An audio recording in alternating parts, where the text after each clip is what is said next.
ഇറാനിൽ 2 ആഴ്ചയായി തുടരുന്ന ശക്തമായ സർക്കാർ വിരുദ്ധ പ്രക്ഷോഭങ്ങളിൽ മരിച്ചവരുടെ എണ്ണം 646 കടന്നതായി മനുഷ്യാവകാശ സംഘടനകളുടെ റിപ്പോർട്ട്. കൊല്ലപ്പെട്ടവരുടെ എണ്ണം ഇനിയും ഉയരുവാൻ സാധ്യതയുണ്ടെന്നാണ് സൂചന. പ്രതിഷേധത്തിൽ ഭരണകൂടം കൊലപ്പെടുത്തിയ 100 കണക്കിന് പേരുടെ മൃതദേഹങ്ങൾ ആശുപത്രിക്ക് മുന്നിൽ ബാഗിനുള്ളിലാക്കി കൂട്ടിയിട്ട നിലയിലുള്ള ദൃശ്യങ്ങളും വ്യാപകമായി പ്രചരിക്കുന്നുണ്ട്. അതേസമയം രാജ്യത്ത് ഇന്റർനെറ്റ് സേവനങ്ങൾ പൂർണ്ണമായും തടസ്സപ്പെട്ടത് സുരക്ഷാ സേനയുടെ അടിച്ചമർത്തൽ വർദ്ധിപ്പിക്കുമോ എന്ന ആശങ്കയ്ക്ക് കാരണമായിട്ടുണ്ട്. പ്രക്ഷോഭകാരികളെ വധിച്ചാൽ സൈനികമായി ഇടപെടുമെന്ന അമേരിക്കൻ പ്രസിഡന്റ് ഡൊണാൾഡ് ട്രംപിന്റെ ഭീഷണിക്ക് പിന്നാലെ US സൈന്യത്തിനും ഇസ്രായേലിനും Iran parliament speaker Mohammad Bagher മുന്നറിയിപ്പ് നൽകി.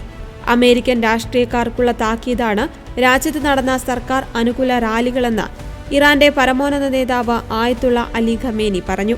വഞ്ചകരായ കൂലിപ്പടയാളികളെ അമേരിക്ക വിശ്വസിക്കരുതെന്നും അദ്ദേഹം കൂട്ടിച്ചേർത്തു.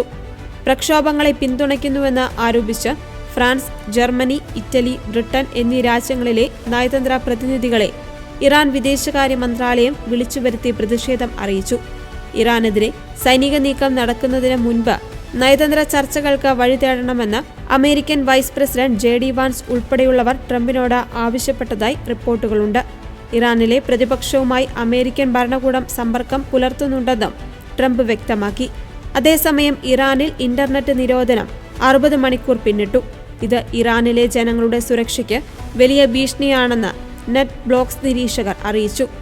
നോബൽ സമ്മാന ജേതാവ് നർഗീസ് മുഹമ്മദിയുടെ മകൻ അലി റഹ്മാനി ഉൾപ്പെടെയുള്ളവർ ഇറാനിലെ നിലവിലെ സാഹചര്യത്തിൽ കടുത്ത ആശങ്ക രേഖപ്പെടുത്തിയിട്ടുണ്ട്. 2019 പ്രതിഷേധത്തിന് സമാനമായ രീതിയിൽ 100 കണക്കിന് ആളുകൾ കൊല്ലപ്പെടുമോ എന്ന ഭീതിയിലാണ് ലോകം.